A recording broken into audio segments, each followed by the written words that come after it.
à Dieu. Oui, merci pour tout ce qu'il fait. Merci pour tout ce qu'il est et tout ce qu'il accomplit. Je voudrais juste cet après-midi partager avec vous, non pas un grand discours, c'est pas l'occasion, c'est surtout des témoignages de ce que Dieu accomplit par sa parole. Il est vraiment le Dieu merveilleux, le Dieu vivant, il ne change pas. Et ça, c'est ce qui est important de savoir, savoir et de vivre. Surtout, ce qui est important de savoir, c'est que Dieu, il agit encore aujourd'hui. Et dans Ésaïe 55, verset 11, il nous est dit que sa parole qu'il envoie ne retourne pas à lui sans effet, sans avoir accompli toute sa volonté. Et ça, c'est vraiment quelque chose d'important. C'est ce qui nous soutient, si on peut dire, dans le travail qu'on mène dans le cadre de cette association des Gédéons. Nous savons que la parole de Dieu a une influence énorme et qu'elle peut agir même toute seule, sans avoir besoin de qui que ce soit pour l'expliquer ou pour... Elle peut travailler toute seule. Et en particulier, il y a quelques années, le groupe Gédéon de Valence avait distribué des Nouveaux Testaments à la sortie du collège de Saint-Donat. Donc, ce n'est pas très, très loin d'ici, là, dans la Drôme. Et on avait distribué aux élèves d'une école privée. C'était donc même à l'intérieur de l'école que ça avait pu être distribué. Et un Nouveau Testament, donc, comme celui-là, avait été donné à un élève qui s'appelait Alix. Et il a pris ce Nouveau Testament.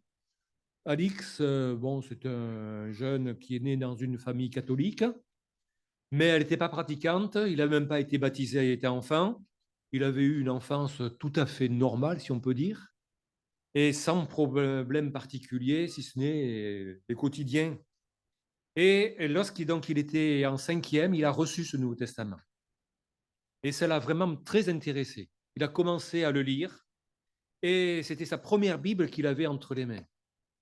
Et il a bien lu et il a aimé.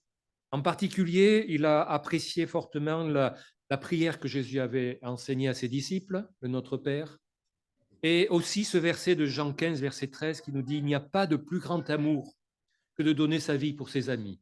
Ça l'avait touché au fond du cœur. Et puis, malheureusement, la vie a passé. Et bon, il a continué sa vie et puis il a abandonné un petit peu tout ce qui était ces choses spirituelles qu'il avait connues. Et à l'âge de 21 ans, c'était il y a 2 ans de ça, c'était en plein dans la période du Covid, il était au chômage, donc il n'avait aucune activité. Et puis, comme beaucoup, il avait été enfermé, calfeutré, confiné. Et il tournait en rond dans son appartement, il ne savait pas que faire. Et puis, il s'est souvenu qu'il avait ce petit livre quelque part dans ses affaires. Et il a ressorti ce livre et il s'est souvenu qu'il avait lu déjà dans le temps et il a repris.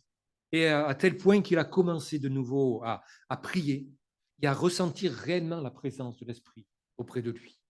Et ça l'a vraiment travaillé, ça l'a touché. Et tout seul, dans son coin, dans sa chambre, sans personne autour pour l'aider en quoi que ce soit, il a donné son cœur à Jésus.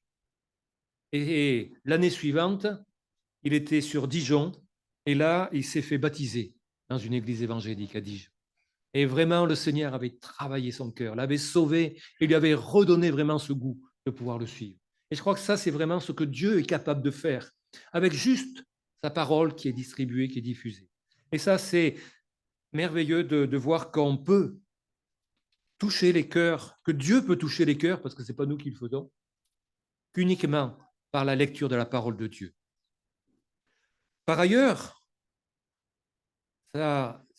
j'ai aussi une autre histoire, un autre témoignage là, qu'on a vécu là, il y a quelque temps. On a eu l'occasion, là aussi, à Privas, donc là, à côté de là où on habite, hein, d'aller distribuer le Nouveau Testament aussi dans les classes de l'école privée à Privas. On nous avait accueillis avec la possibilité, pendant 1 heure, de pouvoir parler de la Bible de ce qu'étaient les Gédéons, bien sûr, mais ça c'était secondaire, mais surtout de ce qu'était la Bible et pourquoi lire la Bible. Donc, on a eu l'occasion dans un cours avec il y avait une vingtaine d'élèves à peu près, et ils étaient là, très attentifs à ce qu'on disait. Et devant, là, à gauche, c'était à gauche, là, voilà. Il y avait un élève qui était là, et je voyais qu'il était très attentif. Et il a posé quelques questions. Et puis, après, à la fin donc, de la présentation, on distribuait ces Nouveaux Testaments à chaque élève. Et dans ces Nouveaux Testaments, il y a quelque chose de particulier, c'est ce qu'on appelle, nous, le plan du salut. À la dernière page du Nouveau Testament, il y a une série de versets qui sont écrits et qui nous disent tout d'abord que Dieu nous aime. Et donc, avec le verset « Dieu a tant aimé le monde qu'il a donné son Fils unique ». Dieu prouve son amour envers nous en ce qu'il a envoyé son Fils dans le monde pour sauver les pécheurs.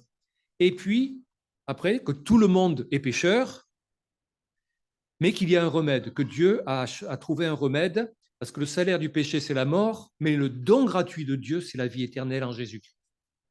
Et puis, le dernier point, c'est maintenant, tous peuvent être sauvés. Donc, il y a ce plan du salut avec les versets bibliques correspondants qui est inscrit ici à la fin du Nouveau Testament. Et puis, après, à l'autre côté, il y a un passage qui mentionne ma décision de recevoir Jésus-Christ comme mon sauveur. Et là, ce qui est écrit, je vous le lis textuellement. Je reconnais devant Dieu que je suis pécheur. Je crois que Jésus-Christ a été crucifié pour moi, qu'il est ressuscité pour ma justification. Je le reçois maintenant et je reconnais pour mon sauveur personnel. C'est une prière, si on peut dire, qui est inscrite là-dedans et où on demande à ceux qui le lisent de voir s'ils se sentent concernés. Et en dessous, il y a noté le nom et la date. Et donc, on présentait cela à ses élèves. Et puis cet élève-là qui était devant, Zacharie, il nous a dit, quand il a appris, il a dit, mais c'est quelle date qu'il faut inscrire là-dessus? C'est la date de naissance ou la date d'aujourd'hui? Et puis, il nous a dit, mais oui, mais moi j'ai inscrit mon nom parce que je m'y reconnais. Il avait accepté effectivement de recevoir Jésus là, instantanément, si on peut dire, dans ce moment où on a présenté la parole de Dieu. Et ça a vraiment fait chaud. Et puis, ce qu'il y a de merveilleux, c'est que ça ne s'est pas tout à fait arrêté là, puisque l'année suivante, on a eu l'occasion de revenir dans cet établissement, dans une autre classe, et exceptionnellement, on a retrouvé notre ami Zacharie. Il n'était pas au premier rang, là, cette fois, il était au dernier rang, dans le fond de la salle. Il était tranquille, il disait rien. Et puis, à la sortie, je l'ai abordé, je lui ai dit, ben, comment ça va? Est-ce que tu continues à lire la Bible? Ah oui, oui, je suis chrétien. Je continue. Vraiment, ça m'a fait chaud au cœur de voir que Dieu, par sa parole, avait agi dans le cœur. Et le Seigneur, il est celui qui touche les cœurs, d'une manière ou d'une autre. Et ici, en France ou ailleurs, dans les moments difficiles ou dans les moments faciles. Ben, un autre témoignage, ça se passe en Ukraine. L'Ukraine, toi, est aux actualités depuis quelques mois, malheureusement. Et en Ukraine, il y avait Elena. C'était une auxiliaire ukrainienne. Qu'est-ce que c'est une auxiliaire? C'est l'épouse d'un Gédéon. Donc son mari était Gédéon et elle aussi s'était engagée avec le Seigneur et elle participait effectivement à ces distributions parce que les épouses aussi, ben Nicole va vous en parler de ce qu'elles font tout à l'heure. Cette Ukrainienne, elle était infirmière dans un centre de migrants à Zaporizhzhia. Donc, elle recevait, elle accueillait effectivement toutes les personnes qui étaient déplacées ou autres par la guerre qu'il y a dans ce pays. Et cela s'est passé il n'y a pas longtemps, puisqu'elle avait accueilli dans son centre un homme handicapé qui s'appelle Mishka et sa mère, qui avait été évacuée de la ville d'Orikor, qui est envahie par les Russes. Et ils avaient perdu tous leurs biens. Leur maison, leurs biens, ils étaient totalement démunis. Et ils ont été accueillis dans ce centre. Et Elena les a accueillis en particulier. Elle a commencé à leur parler déjà de Jésus. Et elle leur a donné à tous les deux un Nouveau Testament. Et Mishka a beaucoup posé de questions sur Jésus, sur la foi chrétienne. Et très rapidement, Dieu a agi dans leur vie. Dieu a commencé à remettre les choses en place. Cette famille a reçu une aide financière, comme ça. Et elle a pu louer un appartement. Et cet appartement s'est trouvé exactement dans le même immeuble que celui où habitait Elena. Et donc, comme quand elle a vu ça, elle et son mari leur ont rendu visite et ils ont pu discuter avec eux, ils ont pu parler, et ils ont pu approfondir effectivement cette connaissance de la parole de Dieu. Et Mishka et sa maman ont accepté effectivement l'évangile. Dieu a touché leur cœur, a touché déjà leur bien-être, si on peut dire ça comme ça, mais il a touché leur cœur. Et maintenant, ils étudient tous ensemble la parole de Dieu, car tout est possible à Dieu, même dans les moments les plus difficiles, comme la guerre. Il est important de se rappeler que tous nous sommes appelés à aider les gens à trouver Jésus. C'est ce que Elena nous a envoyé comme lettre. Et je crois que ça, c'est important de savoir. C'est que dans les moments les plus difficiles, nous, chrétiens aussi, on a notre place auprès des autres. Et ça permet effectivement à ce que Dieu touche les vies, les cœurs et puisse transformer les existences. Et c'est vrai que là, le ministère Gédéon, bon, il continue ici, dans cette région, dans cette agglomération lyonnaise. Il y a une vingtaine de Gédéons qui sont là, qui sont prêts pour distribuer la parole de Dieu dans différents endroits, que ce soit les collèges, que ce soit auprès du personnel médical, que ce soit dans les hôtels, un peu partout, même dans les prisons, on distribue la parole de Dieu. Et dans les prisons, il y a des choses qui se passent. Je vais vous raconter encore une anecdote. Là, je suis aumônier dans la prison de Privas, et donc les Gédéons fournissent effectivement des Nouveaux Testaments que je peux donner aux détenus. Et un jour, un détenu que je rencontrais, il m'a dit qu'il avait une histoire à me raconter. Et ce détenu m'a dit qu'il avait reçu un Nouveau Testament comme celui-là, quelques temps avant, et qu'il aimait le lire. Et il avait commencé vraiment une réelle approche de Dieu en lisant ce Nouveau Testament. Et ce détenu, il a été, je crois que oui, il avait été changé de cellule. Et dans la cellule voisine, il y avait un autre détenu qui était là. Et cet autre détenu lui a demandé à travers le mur, est-ce qu'il avait une Bible? Alors, ben, il a dit, oui. Donc, on commençait à échanger, à parler. Et ce co-détenu lui dit, mais est-ce que vous pouvez me la faire passer? Ah, ben oui, mais moi, j'ai que ça. Ça m'ennuie, je n'ai pas bien envie de m'en dessaisir parce que la parole de Dieu, c'est vraiment important, j'aime la lire. Alors, il m'a dit qu'il s'était mis à prier, qu'il avait demandé à Dieu de lui montrer ce qu'il fallait faire et puis de l'aider dans cette situation. Et puis, il s'est senti quand même poussé à faire passer ce Nouveau Testament à son co-détenu qui était dans la cellule d'à côté. Alors, ni une ni deux, il a attaché son Nouveau Testament avec une ficelle bien serrée. Il a attaché la ficelle au barreau de la cellule et puis il a envoyé le Nouveau Testament par la fenêtre d'à côté. Et après, je ne sais pas si ça a été la première tentative qui a été la bonne, mais en tout cas, il a réussi à faire passer le Nouveau Testament chez son co-détenu. Et donc, quand celui d'à côté a reçu, il a dit qu'il était vraiment très, très content, mais il n'avait pas plutôt fini de faire ça que la porte de sa cellule s'ouvre et un gardien rentre. Il a dit, oh là là, qu'est-ce qui va se passer? Et puis non, le gardien est arrivé, il avait un gros sac avec lui, plein d'habits, de diverses affaires.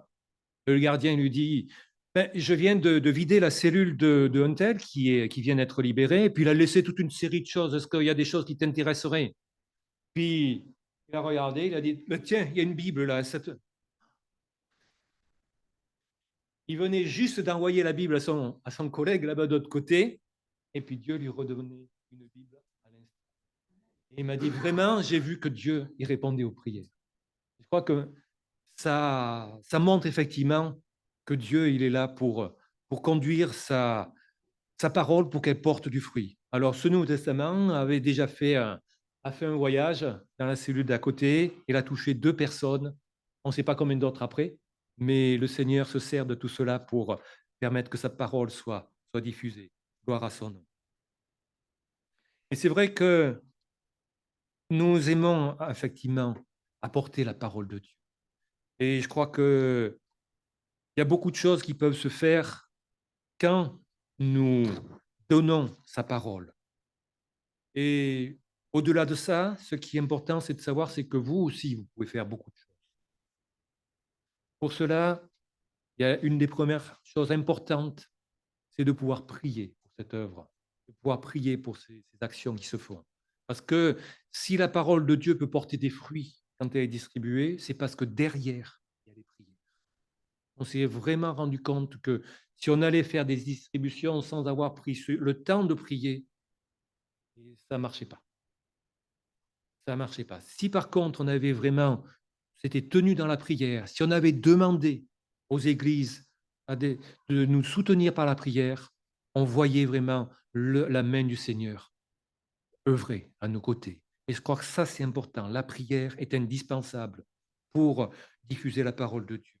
C'est vrai qu'il peut y avoir, on peut aussi s'engager en tant que Gédéon aussi. C'est possible, mais c'est pas une obligation pour tout le monde, mais c'est bien. Ça permet au moins d'aller un peu plus loin. Et dans l'agglomération lyonnaise, on a besoin effectivement de bras concrets pour pouvoir travailler pour le Seigneur. D'ailleurs, vous savez que dans peu de temps, il y a la Coupe du monde du rugby. Je sais pas, oui, c'est ça. La Coupe du monde de rugby qui va avoir lieu en France. Et Lyon est une des villes qui va accueillir des matchs de cette Coupe du monde. Et c'est pour ça qu'on a besoin, que le groupe de Lyon a besoin de mains aussi pour pouvoir porter des Nouveaux Testaments dans les hôtels. Parce que c'est dans les hôtels qu'il y aura beaucoup de personnes qui vont passer, qui vont circuler. Et que bon, c'est important que la parole de Dieu aussi soit à leur disposition. Il y a aussi d'autres actions qui vont se mener dans cette ville de Lyon. Au mois d'octobre en particulier, il y aura une grande opération où une cinquantaine à peu près de Gédéons de France vont venir et pendant une semaine, ils vont faire ce qu'on appelle une opération semence abondante, OSA, et pour toucher d'une manière importante tous les domaines, que ce soit les sorties d'école, de lycée, que ce soit les hôtels, les cabinets médicaux, les hôpitaux, les maisons de retraite, tous ces domaines-là, également les gendarmeries, les commissariats, tout le domaine dans lequel les Gédéons ont l'habitude de travailler pour pouvoir semer le maximum de la parole de Dieu. Et pour cela, on a besoin de bras aussi pour ça. Et il est important qu'il y ait du monde pour pouvoir travailler. Et vous pouvez aussi nous soutenir par la prière. Et pour cela, il y en a ce qu'on appelle les Amis des Gédéons. C'est une possibilité de s'inscrire pour pouvoir recevoir des nouvelles régulièrement de ce qui se passe en France en particulier, dans votre région également, et pour pouvoir les porter dans la prière et pour soutenir effectivement ce travail qui est fait pour donner sa parole de Dieu. Et puis, sans vouloir rentrer plus dans le détail, on a aussi à votre disposition des outils qui sont là pour aider à diffuser la parole de Dieu. Il y en a un en particulier, c'est une application sur les téléphones, sur Internet, qui s'appelle Gideon Bible Appli, qui est la Bible en plus d'un millier de langues et qui permet effectivement à ce que si vous rencontrez quelqu'un dans la rue qui vient de Serbie, par exemple, et que vous n'arrivez pas à lui présenter l'Évangile, ben vous pouvez lui dire, ben voilà, lisez tel passage, et sur l'application, vous pouvez avoir la traduction de la Bible en serbe, et qui permet également à cette personne de pouvoir lire un verset ou de la parole de Dieu. Et c'est un outil qui est intéressant, qui permet de témoigner, qui permet de parler autour de nous. Voilà. Et on a aussi le site Gédéon, sur lequel vous pouvez avoir des informations. Vous pouvez le consulter, voir un petit peu ce qui se passe. Voilà donc quelques éléments que je voulais partager avec vous, mais je pense qu'il y en aura peut-être encore beaucoup d'autres. Je voudrais laisser maintenant Nicole vous dire quelques petits mots sur ce qu'elle fait. Et puis, ce serait bien aussi si, après, bon, on peut parler. Il y a des questions aussi après, qu'on puisse aussi le voir.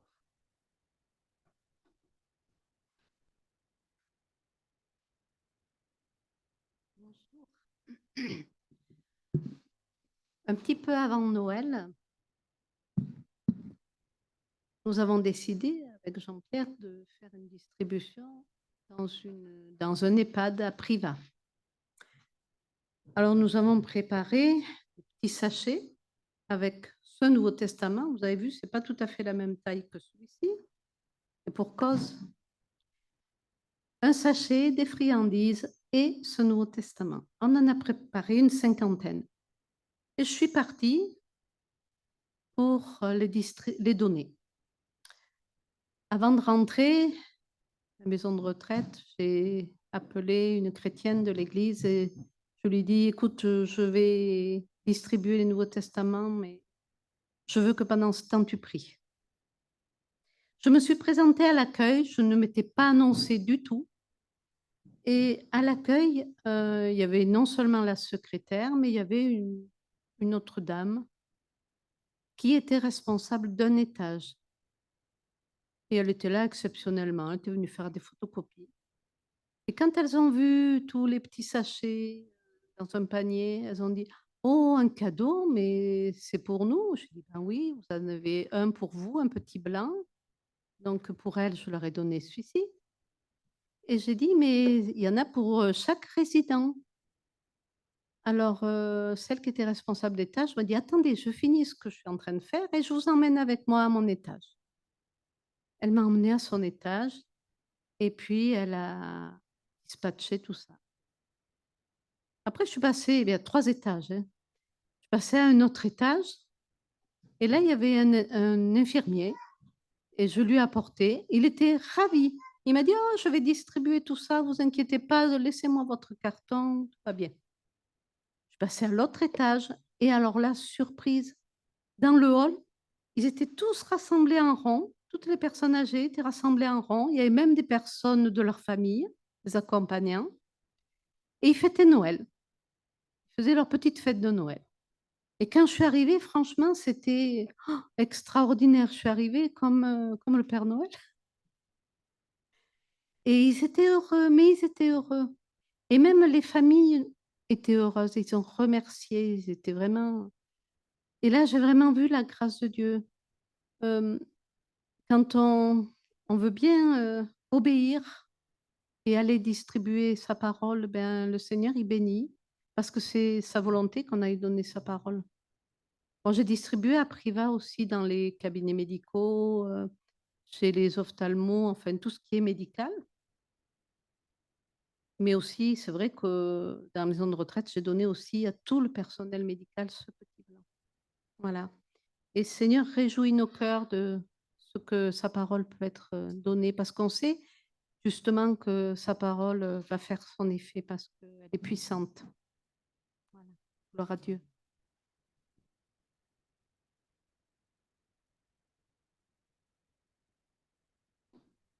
Voilà, donc c'est vrai, c'est ce que le Seigneur fait. Il nous utilise. On est juste des instruments entre ses mains. Il faut être là où il faut, quand il le faut. Et le Seigneur saura se servir de son esprit pour travailler les cœurs de ceux qui vont prendre ces Nouveaux Testaments. Je ne sais pas si vous avez des questions ou bien peut-être plus tard.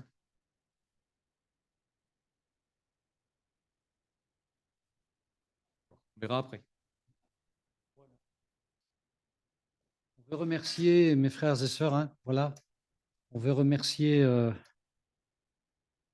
notre sœur Nicole, Jean-Pierre aussi, et puis ceux qui étaient avec nous, qui ont pris le temps de nous présenter, ou peut-être pour ceux qui connaissent, nous représenter à nouveau l'œuvre des Gédéons. Alors, c'est vrai que je me posais la question, étant de service, de partager la parole de Dieu cet après-midi, je me posais la question, mais qu'est-ce que je pourrais apporter? Je crois que nous devons toujours avoir la modestie, que nous prêchions, que nous rendions témoignage, que nous n'avons rien inventé, nous n'avons pas besoin de chercher un nouveau message, mais de répéter inlassablement le message central que Dieu nous a laissé. Alors, quoi de mieux que de parler de l'amour de Dieu? Je pense que déjà abondamment, cela a été dit, et je voudrais pendant quelques minutes encore, pour conclure ces moments, vous parler de l'amour de Dieu. Je prendrai en texte d'introduction, je pense que Gabi va nous donner ces quelques textes. Le premier texte, c'est 1 Jean chapitre 4 et au verset 16. 1 Jean 4, 16, que nous allons lire ensemble, qui sera affiché pour vous. Et nous,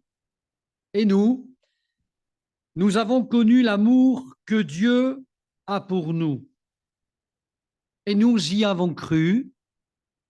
Dieu est amour. Et celui qui demeure dans l'amour demeure en Dieu et Dieu demeure en lui. Amen. Il y a ici dans ce texte comme un témoignage que la plupart d'entre nous, nous pourrions venir ici partager.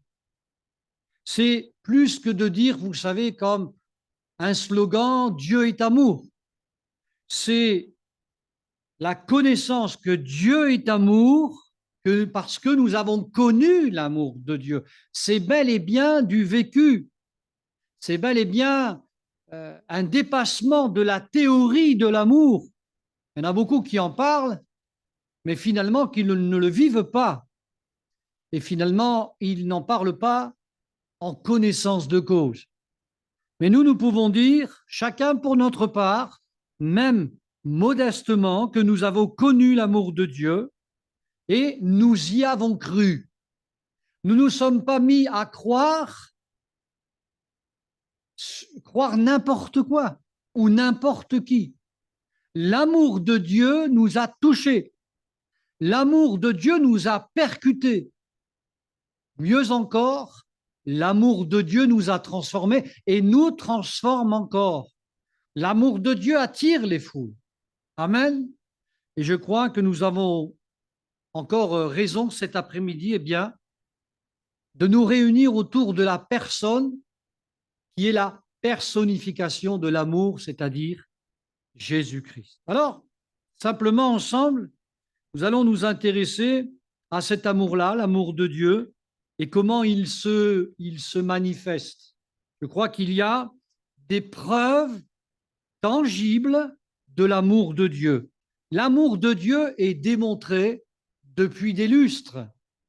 L'amour de Dieu, eh bien, nous l'avons déjà dit, se manifeste au travers d'une personne. Le témoignage de Jésus-Christ lui-même. Si je lis dans l'Épître aux Romains, chapitre 8 et au verset 39, il est dit « Ni la hauteur, ni la profondeur, ni aucune autre créature ne pourra nous séparer de l'amour de Dieu manifesté en Jésus-Christ, notre Seigneur. » C'est-à-dire que l'amour de Dieu est tellement puissant qu'il y ait une armée en face, cette armée-là aussi puissante, aussi expérimentée, ne pourra pas nous séparer de cet amour-là que nous avons reçu. C'est quand même une force extraordinaire. L'amour de Dieu est une force très puissante, la plus puissante. Hier, mon fils Mathis cherchait la glu. La glu. Et je lui dis, attention avec la glu, parce que la glu, ça colle les doigts. Ah, et oui, il me dit, oui, c'est vrai que j'ai un ami, il se souvenait d'une expérience mauvaise d'un de ses amis. C'était en primaire, il dit, ouais, je me souviens bien, ces deux doigts étaient collés, ils ont dû se séparer quelque temps après. Hein. Voilà. Mais la glu, c'est pas aussi puissant que l'amour de Dieu. Qui pourra nous séparer de l'amour de Christ, de cet amour-là qui nous a aimés sans condition. Amen, avant même que nous puissions prendre notre décision de le suivre. Amen. C'est de cet amour-là que j'aimerais que nous puissions parler et encore parler, inlassablement parler cet après-midi, rendre témoignage de cet amour-là, eh bien, que nous connaissons les uns et les autres. L'amour de Dieu se manifeste aussi en Jésus-Christ par sa vie même. Amen. Si c'est une force puissante que cet amour de Dieu-là, eh bien, c'est aussi cet amour-là Il est capable de produire en nous la vie. L'amour, ce n'est pas quelque chose d'hypothétique. L'amour, une personne, c'est cette personne qui a donné sa vie. Amen. Dieu prouve son amour en donnant sa vie. Et cette vie qu'il a offerte et que nous avons reçue par la foi a produit en nous cette semence incorruptible, cette vie qui va nous propulser dans quelque temps, je pense, jusque dans la vie éternelle. Amen. Mais nous jouissons déjà de cette vie. Amen.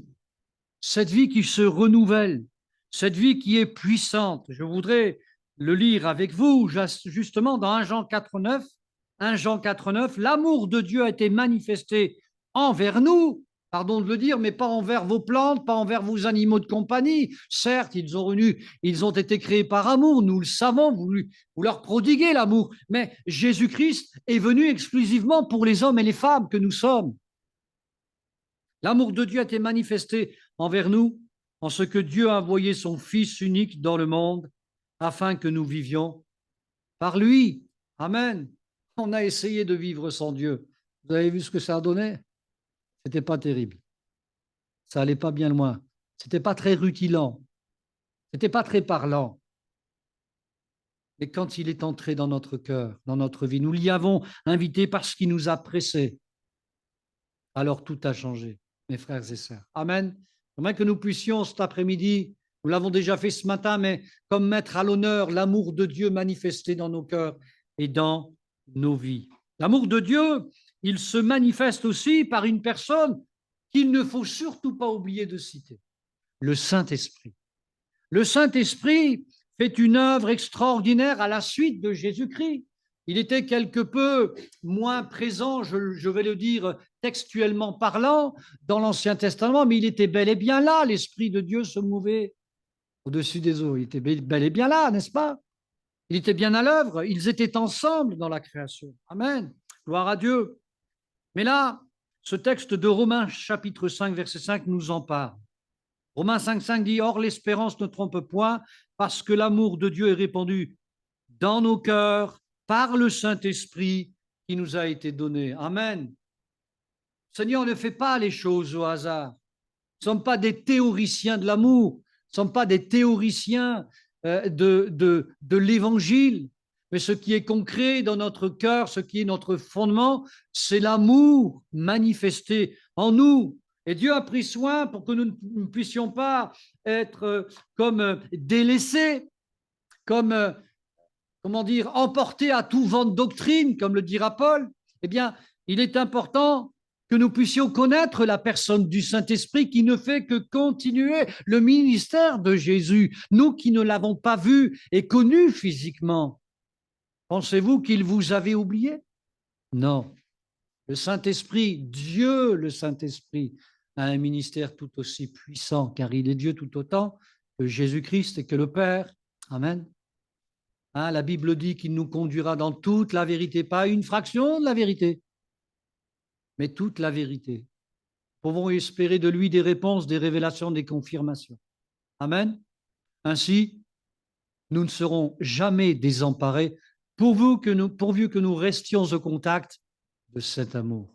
Il ne fera pas autre chose, le Saint-Esprit, que de toujours que nous soyons connectés à la source de cet amour-là, pour cette source-là ne tarisse pas à aucun moment de notre vie, que ce soit l'épreuve qui soit là.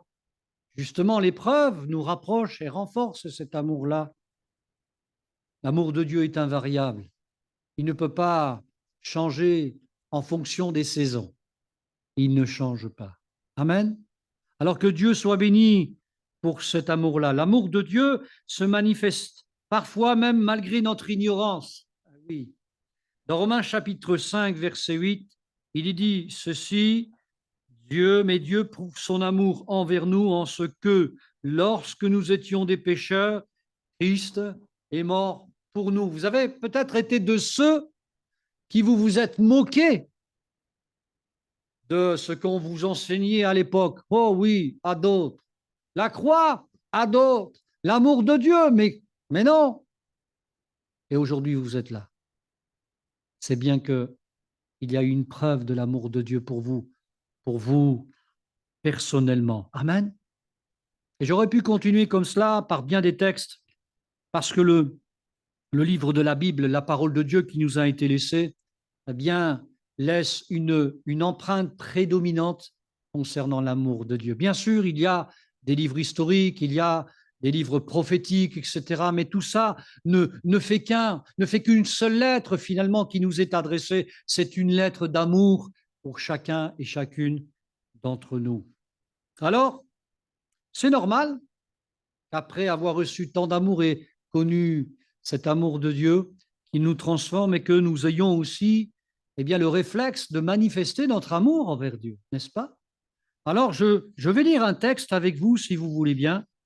Un texte, si on le vivait, peut-être nous mettrait, pour un temps en tout cas, mal à l'aise. On va aller dans l'évangile de Jean, au chapitre 21, et à partir du verset 15. Vous connaissez, quand vous avez commencé à lire les premiers textes, vous voulez voir, là vous dites, ah oui.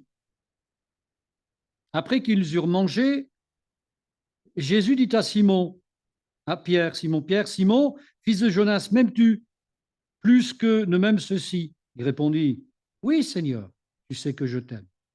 Jésus lui dit, paie mes agneaux. Il lui dit une seconde fois, Simon, fils de Jonas, m'aimes-tu? Pierre lui répondit, oui, Seigneur, tu sais que je t'aime. Jésus lui dit, paie mes brebis. Il lui dit une troisième fois, Simon, fils de Jonas, m'aimes-tu? Pierre fut attristé de ce qu'il lui avait dit pour la troisième fois, m'aimes-tu?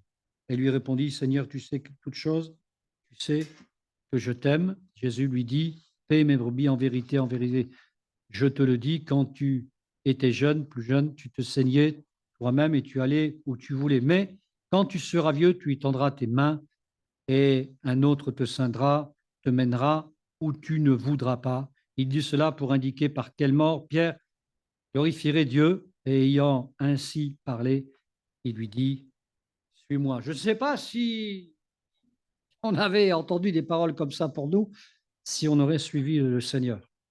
Toujours est-il que pour Pierre, c'était le cas.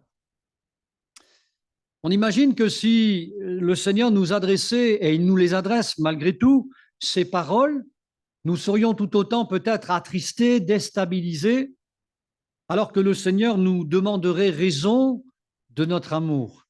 Lui seul est capable finalement de peser, de juger l'amour que nous lui portons en tant que chrétiens et chrétiennes qui avons beaucoup reçu et que nous avons, et encore, je pense, dans l'avenir, à recevoir beaucoup de sa part. Il serait normal pour lui de nous poser une telle question. Alors, peut-être que vous vous posez la question, après avoir entendu ces quelques versets qui nous parlent de l'amour, les témoignages qui ont été donnés, vous dites, mais moi, c'est pas possible. Je ne peux pas vivre ça. Je ne peux pas témoigner comme peut-être les frères et sœurs l'ont fait, etc. Ce n'est pas à ma portée, j'en suis incapable. Détrompez-vous. Je pense que c'est tout le contraire. Celui qui a reçu l'amour du Seigneur n'a pas à s'inquiéter de manquer de cet amour-là pour en manifester la preuve à son prochain. Alors, comment prouver son amour envers Dieu? Je crois que la première des choses, c'est tout simple. On a parlé dans cette journée à Vienne et puis aujourd'hui à Givors de la parole. Je crois que la parole, c'est bien de la distribuer, mais son but quand même, c'est de donner une preuve, je le disais, à l'homme, la femme qui la lirait pour la première fois, qu'il lit cette lettre d'amour. Mais ensuite, c'est de respecter la parole. Je crois que c'est bien de l'entendre, mais c'est bien de la respecter. Respecter la parole de Dieu, la pratiquer, c'est respecter Dieu lui-même, qui est l'auteur de cette parole. Dans 1 Jean chapitre 5, verset 3, il est dit ceci. « Car l'amour de Dieu consiste à garder ses commandements. » Une personne qu'on aime et qui malheureusement nous vient à nous être enlevée parce que c'est le temps, la maladie, la vieillesse. Qu'est-ce que nous faisons d'une manière générale? On essaie de se souvenir quels ont été les moments les meilleurs avec cette personne. On le fait eh bien, particulièrement pour le jour de ses obsèques, n'est-ce pas? C'est ce que nous faisons. Nous avons ce réflexe naturel. Et je crois qu'il est important, eh bien, de garder ça à l'esprit, eh bien, que celui qui déclare aimer Dieu, eh bien, car l'amour de Dieu consiste à garder ses commandements et même être capable de jusqu'à dire que ces commandements ne sont pas pénibles. Est-ce que ces commandements sont pénibles? Non. Je pense que ce qui a été le plus pénible, c'est Jésus qui l'a porté à la croix, n'est-ce pas? C'est Jésus qui l'a porté à la croix. Il nous a bien évité bien des choses, si j'ose dire. Il a été à notre place. Il s'est substitué à chacun et chacune d'entre nous. Je crois que c'est important, si nous désirons en tout cas de tout notre cœur, non pas lui rendre l'appareil, comme selon l'expression, après avoir reçu tant d'amour, mais au moins d'être reconnaissant. Et la meilleure des manières, il me semble, qui plaise à Dieu par-dessus toutes, c'est de garder ses commandements. Car c'est là, ici, pour nous, la plus belle de la démonstration d'amour que nous pouvons adresser à Dieu. L'homme, la femme, eh bien, qui a donné son cœur à Dieu, peut prouver son amour aussi en aimant son prochain. Nous ne pouvons pas oublier ce deuxième pan de la vie chrétienne qui ne peut être séparé de la première du fait d'aimer son Dieu de tout son cœur, de toute son âme, de toute sa pensée et de toute sa force. Nous ne pouvons pas dire j'ai la force d'aimer mon Dieu, mais j'ai plus la force d'aimer mon prochain, sous prétexte de. Parce que ce commandement-là ne fait qu'un. C'est la parole de Dieu qui nous le rappelle. 1 Jean 4,12 nous dit « Personne n'a jamais vu Dieu. Si nous nous aimons les uns les autres, Dieu demeure en nous et son amour est parfait en nous. » Souvent, entre chrétiens, parfois, on discute comme ça. Mais moi, je ne suis pas parfait. Mais c'est l'amour de Dieu qui est parfait. Et c'est lui qui doit nous animer. C'est lui qui nous change. Nous, on veut essayer de changer quoi? Ça ne marche pas. Mais c'est l'amour de Dieu qui change. C'est cette puissance de Dieu, cet amour démontré, cette vie, nous l'avons dit, qui est capable de changer un homme et qui est capable de nous pousser à aimer celui qui n'est pas aimable. Amen. Quelle que soit sa couleur de peau, il faut le dire. Il y a certains comportements, certaines cultures qui peuvent nous rebuter, n'est-ce pas? Sous certains aspects, ne le nions pas. Et comment ça se fait que des missionnaires qui avaient ce problème soient envoyés justement vers des nations qui ne supportaient pas avant? C'est bien que quelque chose ait été donné avant. Et c'est l'amour de Dieu, ce n'est pas autre chose. Amen. Nous pouvons prouver notre amour en nous aimant les uns les autres. Et ainsi, devant Dieu, nous sommes parfaits. L'amour de Dieu est parfait. Et si ça, ce n'est pas le culte le plus agréable, alors je ne comprends pas. Amen. Que Dieu soit béni. L'homme peut prouver son amour aussi tout autant pour Dieu uniquement s'il a d'abord reçu de lui-même cet amour. Ce n'est pas la peine de s'illusionner, de prendre des décisions en disant « Moi, ça y est, moi, demain, je vais voir mon voisin, je vais lui dire que je l'aime. » Ça, c'est possible qu'uniquement si nous avons d'abord, premièrement, reçu l'amour de Dieu. Et que cet amour-là, mes frères et sœurs, soit renouvelé. Amen. Sinon, c'est une illusion. C'est se raconter des histoires. On ne peut aimer qu'après avoir été alimenté à cette source d'amour et que cette source, soit toujours renouvelée. Amen. Sinon, nous comptons sur nos propres forces. Mais la source, elle est spirituelle. La source, elle est divine. Et c'est pour ça qu'elle est éternelle. Et nous avons besoin juste, de venir nous abreuver auprès de cette source-là, qui est la bonne et surtout la seule. Amen. Gloire à Dieu. Je crois que si nous manquons d'amour, Il arrive parfois que nous ayons, comme la Bible le décrit, des cœurs secs à l'image d'un désert ou l'image d'une terre qui a besoin d'être arrosée, mais finalement elle est devenue si sèche, si dure qu'elle est incapable de recevoir la pluie du Seigneur. On s'est tous retrouvés parfois dans cette situation, une situation compliquée, une situation inconfortable, n'est-ce pas, mes frères et sœurs? Soyons honnêtes. Mais le Seigneur, il est celui qui est capable de retravailler la terre de notre cœur et de lui redonner cet aspect capable de recevoir comme tout à nouveau cette eau fraîche de la première et de l'arrière-saison. Amen. Que Dieu soit béni. Nous pourrions la réclamer aussi cet après-midi, n'est-ce pas?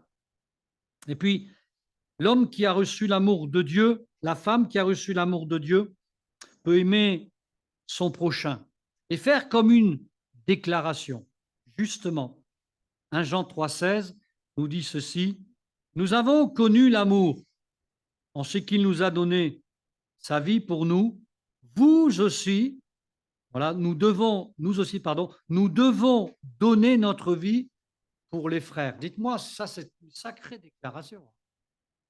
Être capable d'aimer à ce point pour donner sa vie pour ses frères. Imaginez si le Seigneur nous donnait un cas concret. Cela nous renvoie tout de suite à la croix. Jésus a donné sa vie pour ses frères. Il l'a fait avant que nous puissions le choisir, avant que nous puissions naître et pousser notre premier cri. Amen. Nous pouvons bénir Dieu pour son amour, mes amis et mes frères. Amen. Et nous aussi, Dieu nous fait la grâce de le servir de cette manière, d'être capable, ayant reçu cet amour et être renouvelé dans cet amour-là extraordinaire, cette force, cette puissance, cette vie qui nous est donnée, d'être capable à notre tour d'aimer de cette manière-là, sans rétention, sans restriction. C'est ça l'amour de Dieu. Et ne croyez pas parfois les petits soufflets de l'ennemi. Ouais, mais tu vas perdre ceci, tu vas perdre cela. C'est tout le contraire. Frère, ce matin, il nous parlait des matériaux avec lesquels le Seigneur construit ce temple, le temple du Saint-Esprit que nous sommes, avec différents matériaux. Amen. Et je crois que nous ne perdons pas, mais nous investissons dans le royaume de Dieu. Amen. Pas besoin d'aller à Gédimat, à Brico Dépôt pour les matériaux. On va pas manquer. On ne manquera jamais tant qu'on s'intéressera, tant qu'on fera passer, comme Jésus l'a dit, premièrement les affaires de son Père. Faites passer premièrement le royaume de Dieu et sa justice. Et tout le reste vous sera donné en plus. Il y a ce fameux Jean 3,16. Alors on le dit souvent. Mais Jean 3,16, c'est tellement beau de le citer. Car Dieu a tant aimé le monde. On est dans le passé. On a une déclaration du passé qui est toujours d'actualité. Car Dieu a tant aimé le monde qu'il a donné son Fils unique. Qui pourrait donner son fils ou sa fille? Personne. Afin que quiconque croit, c'est pas un automatisme, on l'oublie ça. C'est pas un automatisme. Vous n'avez pas été obligé de croire, mes frères et sœurs.